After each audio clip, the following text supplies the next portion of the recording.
Hello artists, welcome back to Seaside North's virtual art classroom. Today we will introduce our second artist study.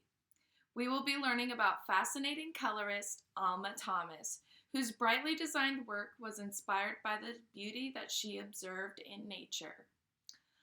Alma Thomas has become one of the most celebrated abstract expressionist painters of the 20th century. As an African American woman, she has also contributed to many firsts in the world of fine arts. Her perspective and artwork challenge the way we look at everyday nature and the celebration of human achievement. Alma was born in 1891 in Columbus, Georgia. When she was young, her family moved to Washington, D.C., where she spent most of her childhood. After graduating from a technical high school, Alma enrolled at Howard University, a historically all-black university in Washington, D.C., where she became the first graduate of their fine arts degree program. From a young age, Alma had expressed interest in the arts, and after graduating, she became an art teacher with the D.C. public school system. Alma worked as an art teacher for 38 years, and it wasn't until she retired from teaching that she began focusing on her own art. Alma can be described as an expressionist or a colorist painter. She closely observed the world around her, and her art depicts her translation of what she saw.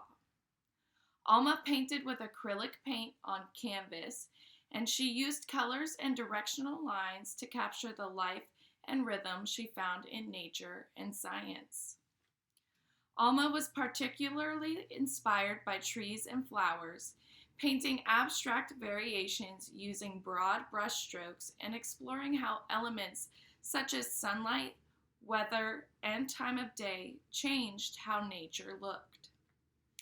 Despite having grown up during the time of segregation and experiencing many historical moments throughout the civil rights movement, Alma Thomas largely did not focus her paintings on political or social events. She said, "Through color, I have sought to concentrate on beauty and happiness rather than on man's inhumanity to man." In 1963, she and her friends joined the March on Washington, where Martin Luther King Jr. gave his "I Have a Dream" speech to advocate for jobs and freedoms for Black Americans. That experience moved her to paint one of her most remembered pieces titled March on Washington, which abstracts the crowd of supporters holding signs and marching peacefully. Eventually, this painting was selected to become a U.S. postage stamp. U.S. space exploration and Neil Armstrong's space landing in 1969 captured the attention of the public as well as Alma's interest in nature beyond Earth. Several of her pieces depict Apollo 11 and 12 missions, including her pieces titled Splashdown, Blast Off, and Mars Dust. Alma's focus on these historical space missions earned her an exhibit in the Whitney Museum in New York City, making her the first African American woman to have a solo collection shown there. In an interview with the New York Times in 1972, Thomas remembered her childhood during segregation, saying, "One of the things we couldn't do was go to museums, let alone think of having our pictures there. My times have changed. Just look at me now." Alma's artwork grew in popularity over the rest of the 20th century. Before she died in 1978, several other museums added her work to their collections. In 2015, President Obama added her bright piece titled Resurrection to the White House's fine art collection, hanging it in the formal dining room.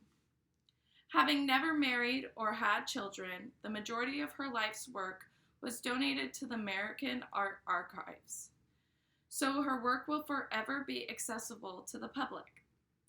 Alma Thomas is remembered not only as the pioneer for women artists of color, but also a wonderful colorist and expressionist who painted the natural beauty of the world as she saw it. Look at the paintings I posted below. Have a discussion with a grown-up or a sibling about what you notice in Alma Thomas's paintings. What stands out to you? Do her paintings remind you of something in nature? Have fun exploring Alma Thomas's paintings. Bye, artists!